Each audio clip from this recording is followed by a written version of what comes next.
৪ বছরের ছোট্ট এক শিশু, অথচ নির্ভয়ে প্রায় ১ টন ওজনের বিশাল মহিষের পিঠে ঘন্টার পর ঘন্টা বসে আছে। কখনো ২ হাত দিয়ে মহিষটিকে জড়িয়ে ধরছে, কখনো ভালোবেসে চুমু খাচ্ছে তার পিঠে, আবার কখনো আদুরে কণ্ঠে ডাকছে নিজের প্রিয় সঙ্গীকে।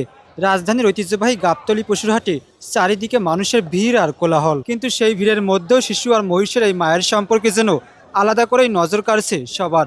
হাটে আসা অনেকেই থেমে যাচ্ছেন এই দৃশ্য দেখে, কেউ মোবাইলে ভিডিও ধারণ করছেন, কেউ আবার অবাক হয়ে বলছেন এত বড় প্রাণীর সাথে এতটুকু শিশুর এমন নির্ভীক সাক্ষ্য সত্যিই বিরল। শিশুটির পরিবারের দাবি, জন্মের পর থেকে মহিষটির সঙ্গে বেড়ে উঠেছে সে, তাই ভয় নয় বরং এই বিশাল প্রাণীটিকেই নিজের সবচেয়ে কাছের বন্ধু মনে করে ছোট্ট এই শিশু। রুমান হাসান, তামিম, রূপালী, বাংলাদেশ।